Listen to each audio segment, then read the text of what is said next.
ou bien Fetio peut-être brise cet écart pour démontrer comment c'est lui. C'est moi je suis la première équipe depuis un certain nombre d'années, depuis 4 ans, à faire cette série de 5 matchs, 5 victoires d'affilée. Et je peux vous rassurer que Fetio est dans une bonne dynamique sur le plan psychologique et tout. Et il y a déjà de l'équilibre de ce côté. L'équipe de Fetio se porte déjà bien sur tous les compartiments. Bref, il y a de l'équilibre partout, même comme elle recherche un attaquant, un buteur, parce que un véritable tueur. Et d'ailleurs, la plupart des équipes ont besoin de ce tueur, parce que la plupart de tout le monde est à la recherche, même malgré le nombre de buts qu'il marque, que ce soit en Ligue 1, en Ligue 2, même les Aigles Tcham, a besoin d'un tueur renard de surface. Donc bon, pour nous, bon, j'attends de voir, bon, parce qu'il ne faut pas aussi aller rester un peu trop en besogne. Il y aura une nouvelle, et puis vous rassurer que la logique des championnats veut que les équipes mal classées deviennent des leaders. Vous allez voir encore. À la phase retour. Deviennent des leaders. Après la 5e journée de la phase retour, vous allez voir, pas forcément les équipes qui sont vraiment les 3 dernières. Vous allez voir toutes les équipes là qui sont à la lisière du championnat. Je peux vous rassurer que ces équipes, après 6 journées, seront en tête. Je veux dire en tête de la phase retour, pas en tête du championnat. En tête, si on fait un classement de la phase retour, vous allez voir encore que. Et ça, c'est une logique dans tous les championnats. Parce que la logique veut que quand on est mal classé, on se réveille, on se remet en cause et puis on fait son agilomento. Et puis les équipes qui sont toujours en tête ont souvent tendance à dormir un peu sur le laurier. D'ailleurs, j'ai vu des photos qui ont circulé dans les réseaux sociaux pour le cas de Djing, où on a mis l'équipe au vert. Ils étaient au Mont-Fébé. Bon, j'ose espérer que c'était pas pour du beurre. C'est pour jubiler. Ah, c'est pour jubiler, bon, tant mieux, parce que moi j'attends de voir. Dans soit peu.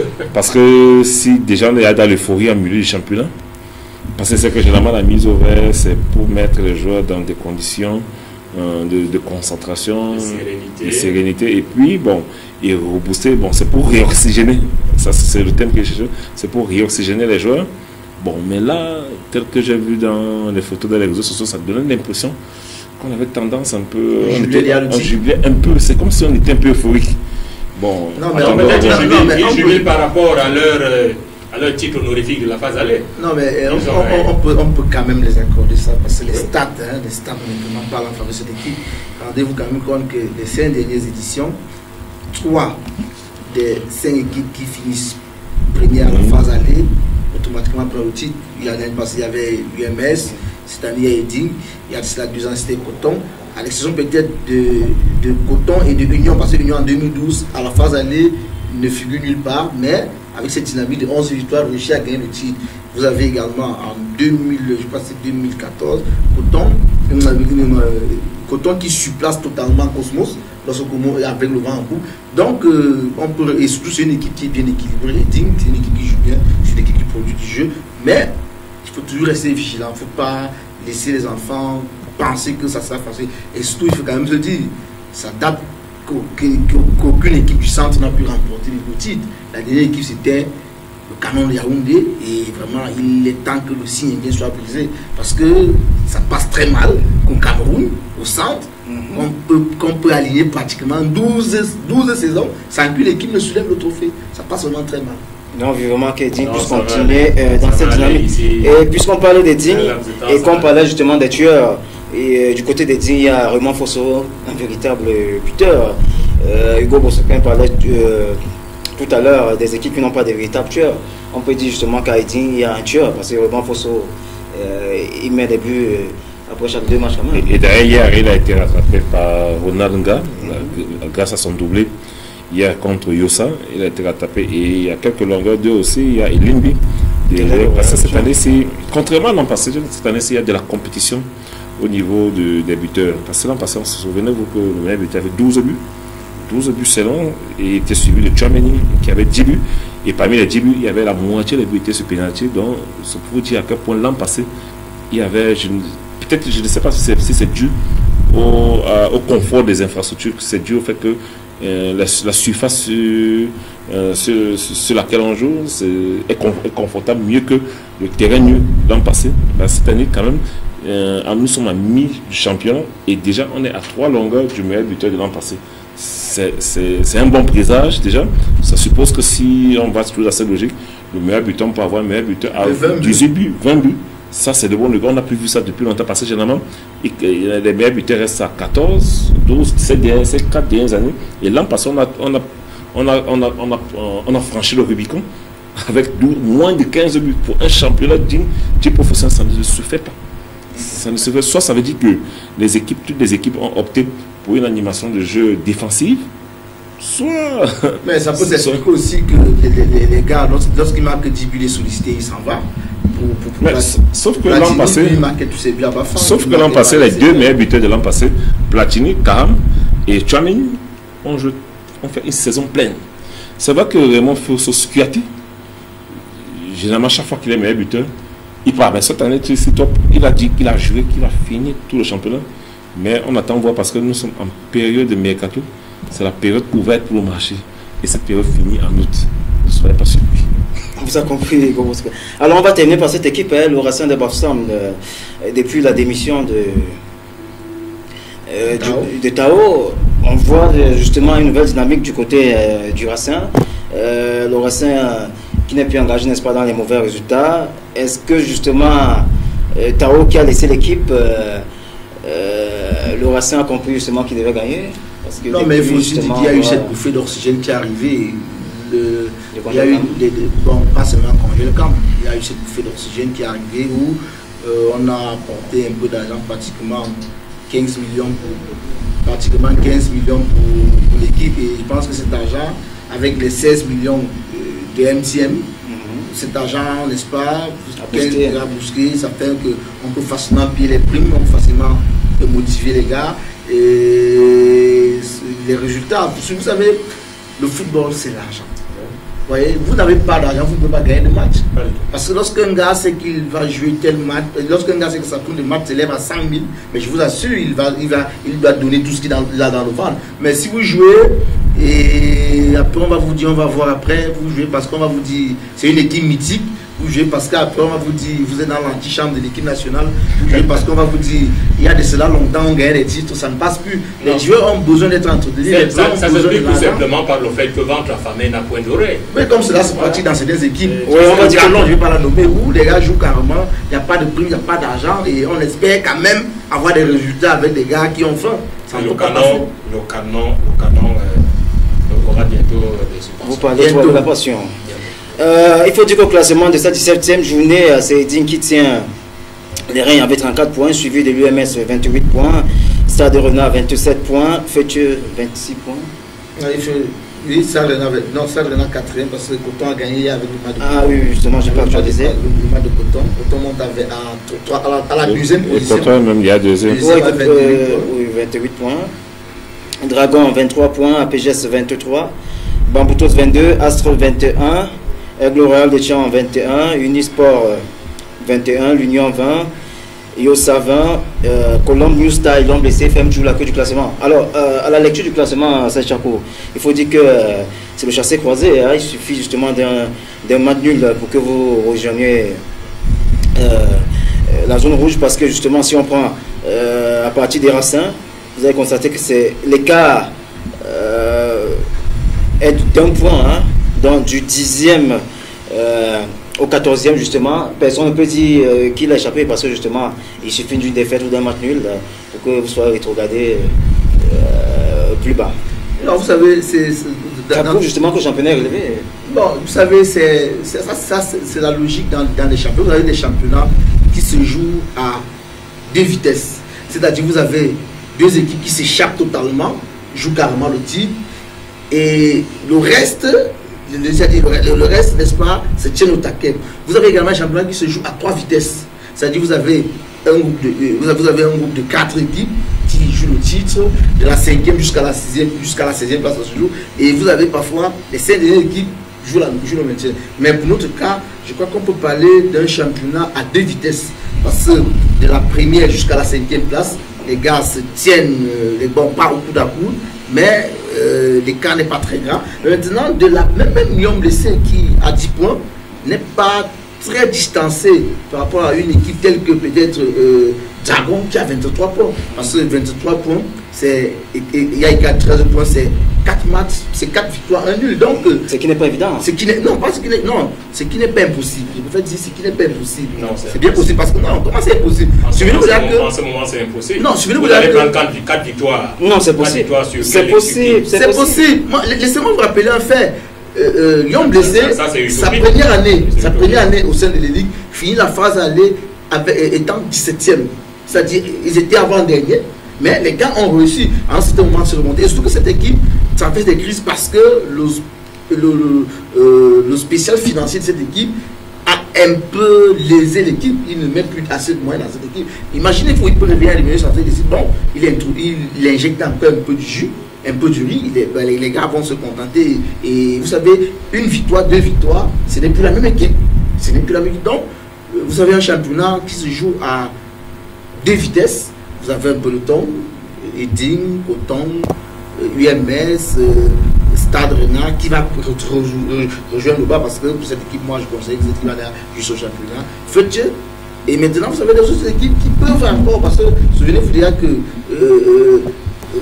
si 2 des 3 équipes qui sont reléguées à la phase aller descendent, ça veut dire qu'il y a une équipe qui va rejoindre le peloton en tête et forcément une équipe qui est actuellement 16e ou 18e ou 20e ou 8e peut descendre. Donc, je ne dis pas que ça sera peut-être le cas d'une équipe chère à quelqu'un, mais quand je regarde les prestations des équipes, ça laisse vraiment à désirer.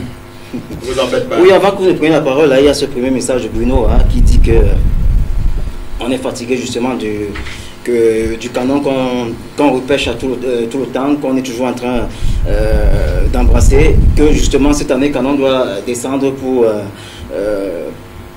que les problèmes soient résolus. Et il y a ce deuxième message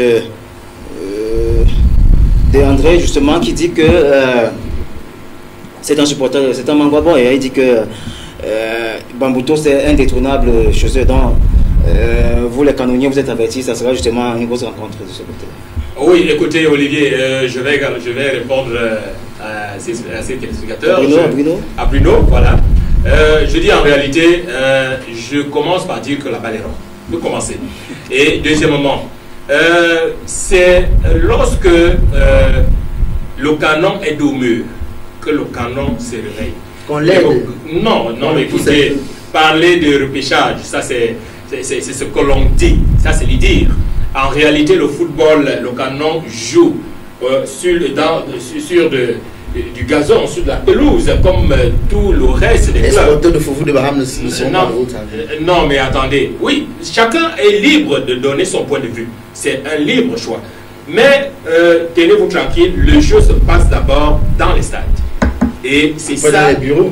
Non, ça se passe d'abord dans les stades. Oui, ça peut se dérouler dans les bureaux au cas où il y a des réserves.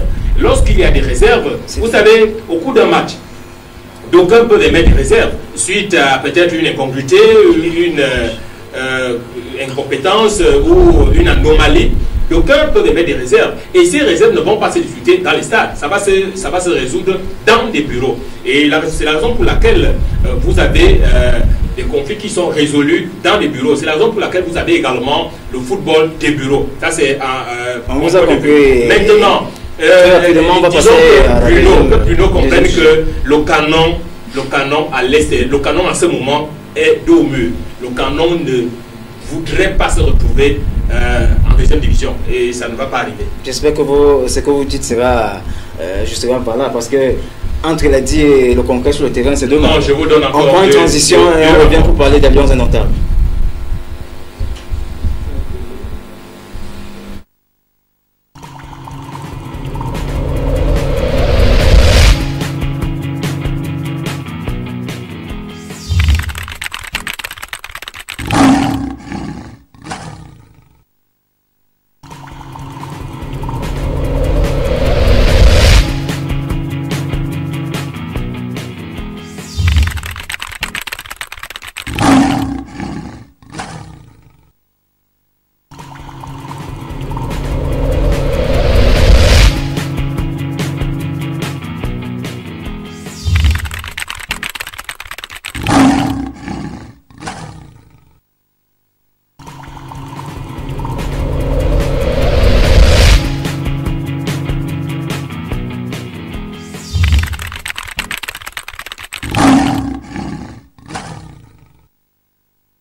Alors, de retour sur ces antennes, hein, on va parler justement des Lions indomptables. Hein. Ces valeureux Lions qui étaient victorieux, n'est-ce pas, sur le Maroc samedi dernier sur le score de 1-0. Un très beau but signé à Boubacar Vincent. On a vu justement une très belle équipe de Lions, n'est-ce pas, qui a marché littéralement sur le Maroc avec cette victoire d'1-0. C'est que vous avez justement vu la rencontre. Comment avez-vous vu cette rencontre? Oui, avant la rencontre, moi j'étais là à la conférence de presse où Hervé Renard était déjà très sceptique quant aux chances du Maroc d'accrocher une victoire parce qu'il a fait l'éloge de l'équipe nationale du Cameroun et l'issue de la rencontre lui a donné raison. Honnêtement, pour moi, la seule zone d'ombre, n'est-ce pas, c'est cette blessure de Yongo Bitolo. Parce que, on parlera justement de Yongo Bitolo tout à l'heure. Mais sinon, on a vu une équipe plus équilibrée que par le passé. On a vu une équipe prendre le jeu en son compte. Elle a été parfois en difficulté, mais elle n'a pas rompu. On a vu des initiatives personnelles, des échevelés de Bassoro. Mais je me demande si Bassoro se convertit 1%, mais j'aimerais un peu voir ce que ça va donner. Imaginez un peu Bassoro contre Usain Bolt. Il ne pourra pas, il ne sera pas. Comme vous dites, c'est un garçon, il a beaucoup progressé. Et honnêtement je lui tiens un coup de chapeau pour ceux qui ont tiré cet enfant. Vous savez, lorsque vous arrivez dans un nouveau championnat, vous devez vous adapter à la culture, c'est-à-dire vous quittez d'un pays, vous arrivez dans un autre qui n'a aucun rapport avec l'ancien pays, vous allez d'abord apprendre la langue, vous allez vous adapter à la culture, vous allez vous adapter à tout. Ce n'est pas évident, mais un professionnel, avec le temps, vous vous adaptez. On constate qu'il a énormément progressé par rapport à la CAN. Parce qu'à la CAN, il avait encore quelques petits déchets, mais on se rend compte que désormais, Bassongo ne dribble plus pour rien. Quand il est acculé, il libère le ballon. Quand il peut, il essaye, comme, n'est-ce pas, cet enjambé qu'il a, ce sprint qu'il engage vers la 75e, mais à l'heure où on attend que tout le monde est poussé, c'est là où Bassongo s'en va nous chercher ce sprint. Et honnêtement, moi j'ai été vraiment blasé par cette prestation.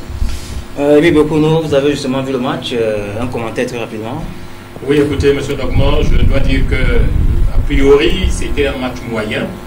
Un match moyen où on a vu les deux équipes se neutraliser. Mais déjà, comme l'a dit Serge, Hervé Renard se sentait déjà amoindri, compte tenu de l'équipe camerounaise, des Lions qu'il connaît, des Lions qui sont en forme en ce moment. Mais je dois dire que les Lions, certes c'était un match moyen, mais les Lions gagneraient à redorer, à retravailler, parce que la compétition qui nous attend, la Coupe des Confédérations qui nous attend, c'est toute une autre compétition, un haut niveau où l'enjeu est énorme. Et le Cameroun, les Lions indomptables ont un douloureux souvenir de cette compétition, à savoir en 2003 la perte de Marc Dubienfoué. Est-ce que les Lions vont honorer la mémoire de Marc Dubienfoué au cours de cette compétition ou cette année? Bon, en Russie, l'histoire nous le dira. On vous a compris. Alors Hugo Bossoquin, vous avez vu la rencontre, un commentaire chaud? Bon, la rencontre, c'était une rencontre qui était de haut niveau parce que j'ai vu plus de rythme côté camerounais, j'ai vu plus de vitesse par rapport à la CAN. Et j'ai vu plus d'initiatives des Lions indomptables. Et surtout que cette rencontre, il faut faire attention avec cette rencontre, c'est qu'elle avait un double caractère. D'abord, elle n'avait pas d'enjeu sur le plan comptable. Mais par contre, elle avait un autre enjeu sur le plan de la production du jeu parce qu'il était question pour le Cameroun de donner une nouvelle version, c'est-à-dire de donner une nouvelle configuration, de donner une nouvelle offre footballistique à son peuple et démontrer que elle peut faire le jeu parce que vous savez que lorsqu'on est au moment où les Lions viennent au championnat pendant la CAN, elle avait un statut de outsider et lorsqu'on est outsider, on produit un jeu de outsider. Maintenant, une fois qu'on remporte la CAN, alors à ce moment, les tendances s'inversent, le statut change et les adversaires vous gèrent, deviennent des outsiders et vous gèrent comme un favori et un favori parce que nous en avons souffert pendant 2 ans. Heureusement que nous n'avons pas joué. Les seuls matchs officiels que nous allons jouer, c'est en Coupe du Monde contre le Niger et contre la Zambie et contre l'Algérie pour la qualification de la Coupe du Monde. Donc, ça veut dire que lorsqu'on joue avec ce statut de tenant du titre, lorsqu'on est favori, alors la nouvelle configuration change. Et d'ailleurs, hier, pour la préparation du match de ce soir contre la Colombie. On en parlera.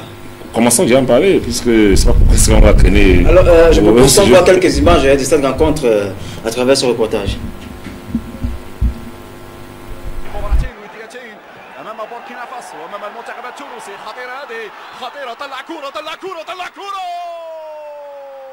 Les Lions indomptables du Cameroun ont pris le dessus sur le Maroc samedi dernier, 10 juin 2017, dans le cadre de la première journée des éliminatoires de la Coupe d'Afrique des Nations Cameroun 2019. Rarement inquiétés au cours de la rencontre par la bande à Everina, les Lions indomptables du Cameroun vont trouver le chemin des buts à la 28e minute par l'entremise de son artificier maison, Abouaka Vincent. Sur un dégagement de Adolphe Teke, Abouaka Vincent va se défaire de la défense marocaine avant d'ouvrir le score pour le Cameroun, portant le score à Cameroun 1 et Maroc 0. Les Lions de l'Atlas vont essayer de revenir à la charge avec cette action de la 33e minute. Azaro Omali, bien servi par Nabil, le jeune attaquant marocain, va pêcher à la finition.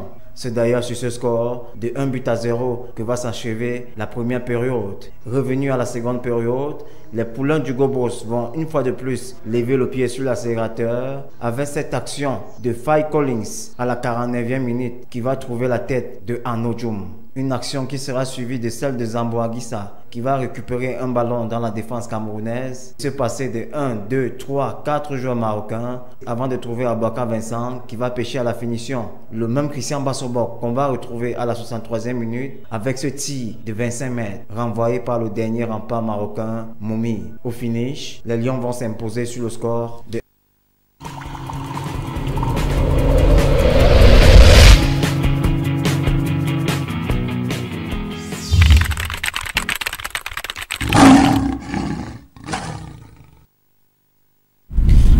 C'est très rapidement. Dans cette rencontre, justement, on a vu quelques joueurs qui sont sortis du lot. On va justement parler du cas de Zambo Aguissa, dont on voit justement une image où il a pris un ballon dans la défense. Il s'est débarrassé de 4 joueurs avant de servir Bassogok, très altruiste, qui a donné ce ballon à Abouaka Vincent qui n'a pas pu concrétiser. Ouais, mais vous savez, Zambo Aguissa, il a un jeu très énorme. Sur le niveau déjà à Marseille, lors de la fin de la saison, c'était l'homme à tout faire. Il arrivait parfois que Zambo Aguissa s'en va jouer du côté comme latéral. Donc c'est un joueur très important. C'est un joueur très capital dans le dispositif de Boussachura. Et il y a aussi un autre joueur qui est sorti. Notez que c'est pas décisif. Je ne sais pas pourquoi c'était appelé ça dégagement, mais pour moi, c'est une passe décisive que adresse à l'endroit de Vincent Ouaka. Parce que s'il n'y a pas ce dégagement, Vincent Ouaka n'a jamais le ballon. Il est bien vrai, mais pour moi, Teke s'en sort parce que, contrairement à la CAN où Teke commettait trop de fautes, on se rend compte qu'actuellement, il est très posé. Il vient de blessure. Il n'est pas trop engagé dans les duels, mais les duels qu'il fait face, il les remporte généralement. Donc moi c'est un joueur qui vraiment, surtout bon, on ne toujours pas ce qu'on ne parle plus, Vincent Ouaka qui a encore démontré qu'il peut prétendre à s'approcher de Samuel Eto'o, parce que jusqu'à présent c'était pas trop ça. Il peut prétendre à s'approcher de Samuel Eto'o. Vous avez mais du moins dans l'ensemble, toute l'équipe, toutes les lignes, défense, milieu de terrain, attaque, il n'y a pas de déséquilibre entre les lignes. Et honnêtement, si ces gars continuent de la sorte, je peux déjà penser, n'est-ce pas, qu'on pourra franchir facilement le premier tour de la Coupe des Confédérations. Alors, au cours de cette rencontre, il y a eu un malheureux incident, cette blessure de Oyongo Bitolo, l'animateur de l'équipe, ce latéral gauche de métier, qui a justement été victime de cette blessure et aux dernières nouvelles qui ne participera pas à la Coupe de Confédération. Je propose, c'est pas encore prêt. Alors, Hugo Bros, on vous sait trop à côté de ce joueur Oyongo Bitolo, qui malheureusement ne va pas jouer la CAN. On suit d'abord le reportage et on revient.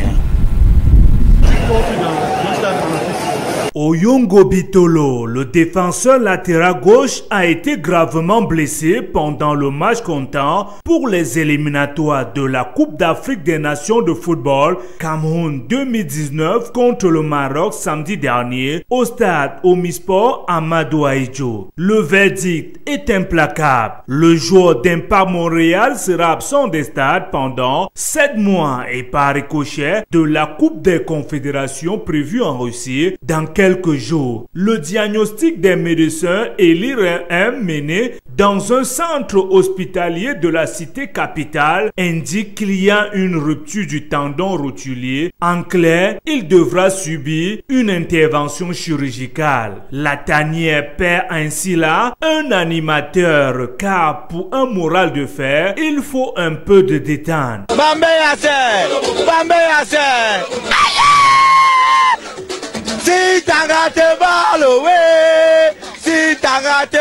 Les d'Afrique affronteront donc le Chili, l'Allemagne et l'Australie. Tout ce qui nous reste donc, c'est de souhaiter bon vent aux Lions indomptables et prompte guérison à notre jeune défenseur qui a encore de beaux jours devant lui au sein des Lions indomptables du Cameroun.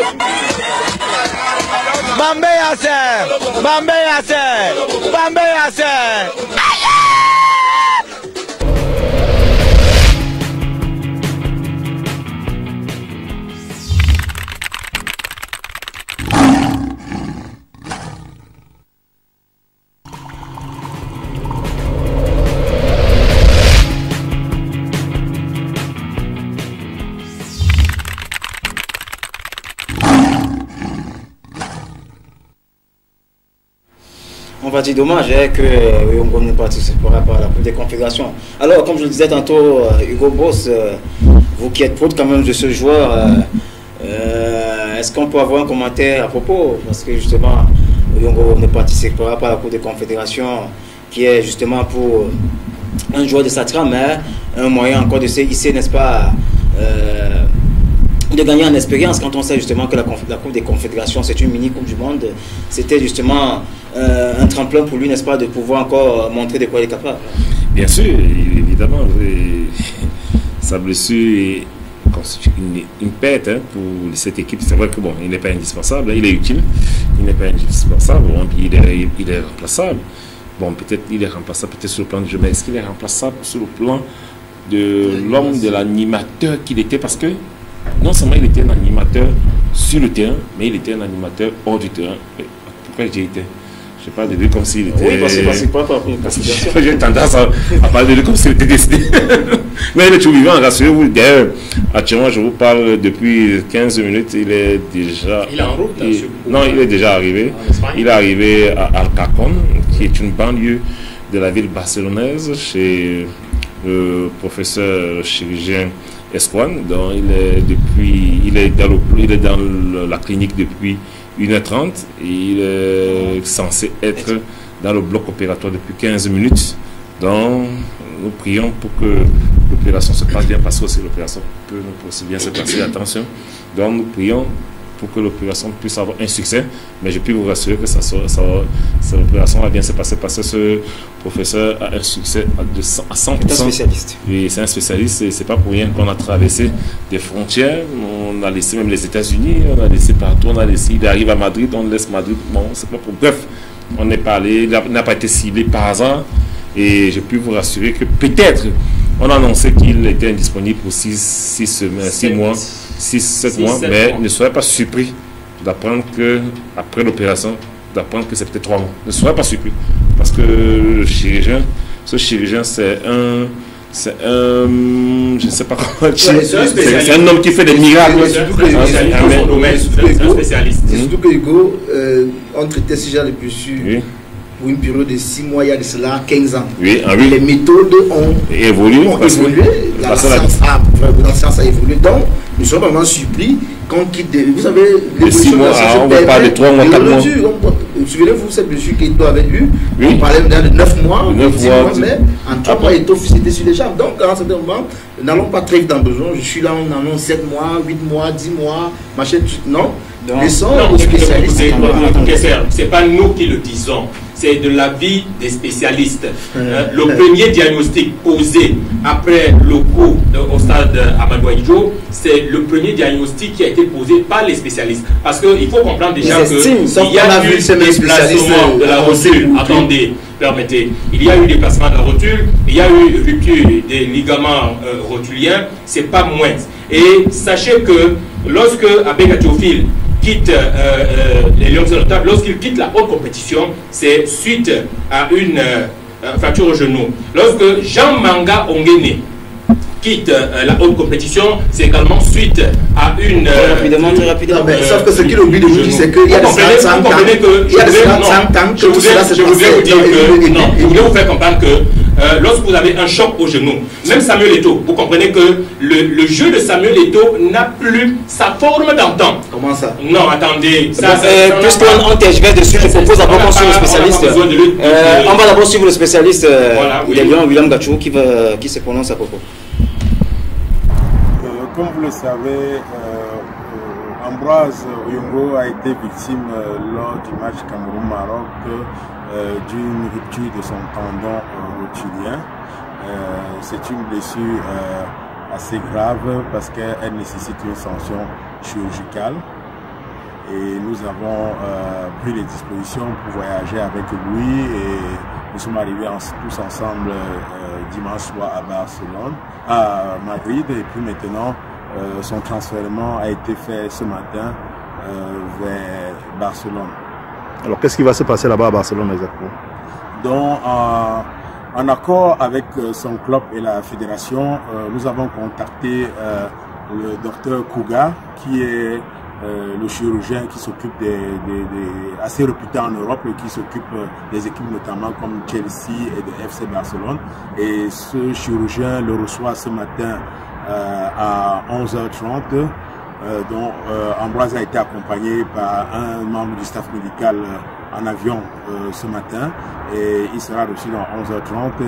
À la suite de ce rendez-vous, il y aura une intervention chirurgicale dans la foulée. Donc j'ai eu le professeur Kouga hier, donc il m'a rassuré qu'il va essayer de l'opérer assez rapidement. Et il prendra combien de temps pour recouvrer sa santé? Donc selon les estimations, c'est encore une moyenne, on peut dire entre 3 et 4 mois, ça dépend bien sûr de comment va se passer la rééducation. Mais je pense que Ambroise c'est quelqu'un qui a un mental d'acier. Et je pense qu'il peut souvent, les délais peuvent être raccourcis dans son cas parce que c'est quelqu'un qui en veut et je pense qu'il fera une très bonne rééducation et qui sera avec nous assez rapidement. Oui, on a cet autre message d'un autre auditeur qui salue le panel, très beau panel. Fandena n'a jamais été un jardin de rose pour Everina, souvenez-vous de la douche d'Indie Clinton et le but d'Aboubacar est le même exemple d'un renard de surface. Il s'agit de quoi? Pierre Gaspard qui nous a fait ce SMS. Alors, je pense que vous avez été édifié sur le cas. On va d'abord dire merci à Pierre à Gaspard et faites comme Gaspard, vous pouvez toujours envoyer SMS au numéro qui va s'afficher. Alors, je pense que William Gachou a édifié, n'est-ce pas, sur le corps Oyongo. Non, mais vous savez, la science a évolué, la technologie a évolué. Les difficultés qu'on avait il y a cela 20 ans, on ne peut plus prendre le même temps pour résoudre ces problèmes. Quand il parle de Manga Ongene à Bega, il y a de cela 30 ans. De nos jours, nous sommes un peu où on opère plus avec les lampes de rasoir, c'est avec le laser. C'est des trucs qui sont tellement scientifiques. Et je me souviens encore d'un cas d'une célébrité, Rigobert Song, pour ne pas le nommer, lorsqu'il a eu son accident. On a annoncé tantôt, il sera paralysé, il sera ceci. Mais Rigobert Song se porte très bien parce qu'il allait vers des spécialistes qui ont fait un bon travail. Je ne dis pas que ceux-ci ne font pas un bon travail, mais c'est pas parfois bien annoncer des chiffres. 7 mois, c'est un football, il dit de ça, mais quand on annonce 7 mois, 8 mois, sans véritable diagnostic, ça contribue à perdre la crédibilité des enfants. On a vécu le même cas avec Teke, qu'on disait qu'il n'allait pas jouer la CAN. Et justement, la Confédération, et voilà Teke qui est remise en jambe et on le voit engagé, n'est-ce pas, pour la compétition. Ça veut dire justement que lorsque on donne justement un pronostic vital, on estime, mais après l'opération, on a justement le résultat qui peut témoigner de la durée du sport en matière de blessure. Oyongo peut être opéré et on nous dit qu'après 2 mois, il sera à point. Par expérience de chroniqueur sportif, lorsqu'il y a toujours ce genre de blessure, généralement, lorsqu'on estime, toujours en surévaluant. Oui, c'est ce que je sais. Mais après, lorsqu'il y a toujours l'opération, c'est pour ça que généralement, moi personnellement, je n'aime pas me précipiter pour relayer les estimations des médecins et des spécialistes qui nous entourent. Je n'aime pas souvent me risquer à ça. J'aime toujours attendre que l'opération se passe. Et puis j'ai découvert ça d'abord parce que vous savez que dans sa carrière, Samuel Eto'o s'est blessé 2 fois. La première fois, dans la foulée, c'était lors d'un classico où son équipe avait perdu par 4-2. Il avait marqué un but. Juste après son but, il a eu une action un peu similaire où il a eu aussi, je crois, la même lésion. Et à l'instant T, les journalistes même de Canal Plus ont annoncé justement 7 mois. Mais après, non, c'est 3 mois, pardon. Ils ont annoncé 3 mois. Mais on était surpris de constater que 3 semaines après l'opération, on nous annonce 3 semaines. La deuxième dessus, on nous a annoncé 7 mois, mais c'est 3 mois après. Donc ce soir, généralement, depuis un moment, depuis 10 ans, j'ai constaté cela, c'est qu'il ne faut pas souvent se précipiter. Et même si on annonce, même si c'est un spécialiste qui annonce, il faut faire attention. Même si c'est un spécialiste, lui, il estime parce qu'il sait à fonction ce qu'on lui a su, parce qu'il n'est pas là. Il ne voit pas la lésion, il n'est pas là, il le fait. Mais maintenant, pour Oyongo Bitolo est en train de passer son opération. Maintenant, on attend son remplaçant. Jusqu'à présent, officiellement parlant, on n'a pas encore désigné sur le plan numérique son remplaçant. D'ailleurs, son remplaçant sur le terrain sera peut-être Jonathan Gouem parce qu'il était sa doublure. Mais maintenant, il est question d'appeler un autre joueur et on sait bien que Bedimo est en vacances au Cameroun depuis quelques jours.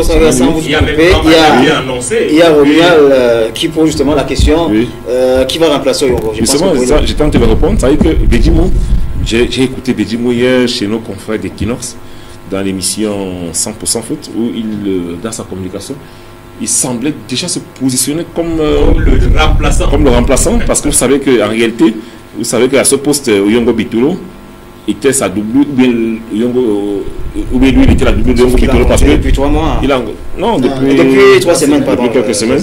Bon, là-bas, le congé depuis quelques semaines, moi ça m'inquiète pas. Il peut venir là, il retrouve les Lions. Maintenant, il peut être dans le rythme suffisamment pour le préparateur physique. Le gère pendant 48 heures. Le tour est joué parce que je me souviens de Govou lors du mondial 2006. Lorsque je ne sais plus si c'est été blessé, il a retrouvé le groupe. Pourtant, il était depuis 3 semaines, il était en congé. Il a retrouvé, il a pris le groupe. Je pense que c'est normal, on annonce à Govou, il était en train de voir le match. Il est directement allé prendre sa voiture, aller chez lui, prendre ses effets. Rapidement. Il a continué avec les effets. Et je me rappelle aussi l'équipe nationale du Danemark. Toute une équipe là, maintenant, c'est toute une équipe.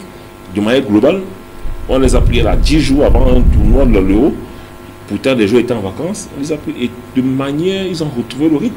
Ça pour vous dire que on peut toujours bien appeler Bedimo, mais toutefois, moi, personnellement, si je devais choisir, honnêtement, j'aurais pris Eta Bawak, qui est le latéral gauche de UMS Olum. Pourquoi je dois prendre Eta Bawak? Parce que nous voyons depuis 4 ans, pour ceux qui suivent le championnat de MTN Elite One, depuis 4 ans, ce garçon évolue d'année en année.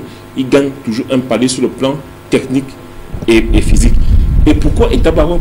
Parce que Eta Bawak, si on le sélectionne, il peut nous donner une double solution, c'est-à-dire qu'il joue les 2 pieds, il est latéral gauche, mais quand il est latéral gauche, il s'arrange à jouer de son pied gauche. Et si vous le mettez à droite, je vous assure, il aura toujours la latéralité du latéral droit. Donc avec lui, nous avons une pièce en échange en 2. Il est latéral, et les deux sur le plan de la vente d'image, je vous assure, si on le remplace, on le met là à la place de Oyongo Bitolo, je peux vous rassurer que imaginez qu'un reporter de Bensport, de Canal+, chaque fois qu'il fait le reportage, crie le nom en mentionnant de temps en temps. Vous savez qu'ils sont, par rapport à nous, nos confrères des occidentaux, contrairement, nous, on mentionne tout l'ancien joueur, bien le société du UMS Zoloum dans Ligue 1. Vous savez, à force de répéter cela, vous connaissez la plus-value de notre championnat. Parce que c'est souvent comme ça, c'est pour ça que je me pose la question si on ne peut pas.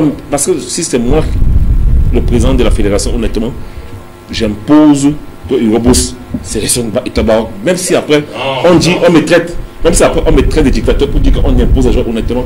Voilà une ingérence qui est positive. Et très rapidement, en 3 secondes, et me connais, vous vous souvenez de Cameroun-Allemagne, on avait justement mis Cédric Djegoué qui avait été percutant et justement dans la raconte, ça n'a pas été le cas.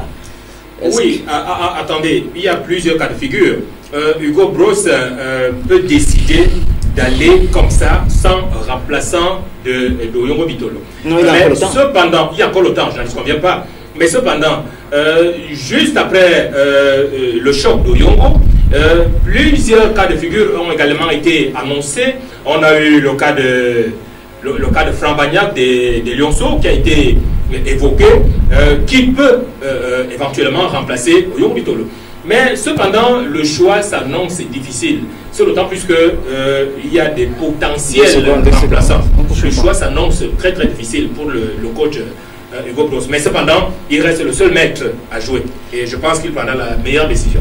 Oui, au thème de cette rencontre, les deux coachs ont justement réagi. Hervé Renard, le coach Hugo Bros et le capitaine des Lions, Benjamin Mukanjo. Bon, en attendant, Serge Chakou, je reviens sur le cas Djegoué qui contre l'Allemagne. Justement, on avait vu ses mérites lors des matchs antérieurs et justement contre l'Allemagne, ça n'a pas été. Il est passé clairement à côté. Donc, s'il faut. Non, mais vous savez, non, vous savez, le cas Hugo, est-ce que ça ne sera pas un risque? Non, vous savez, le risque, je ne pense pas déjà. Surtout que Djegoué, quel était ses états d'âme lorsqu'il partait en Coupe du Monde. Je pense qu'il avait. Hugo expliquait clairement que le latéral gauche de l'UMS, c'est un latéral qui est en nette progression depuis pratiquement 4 ans. Oui, on le voit à travers le contrairement à Djegoué, bon, il est arrivé à l'équipe nationale comme ça.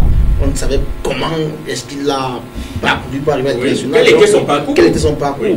Contrairement à un joueur qu'on suit l'évolution. Et en plus, pour Djegoué, c'était même.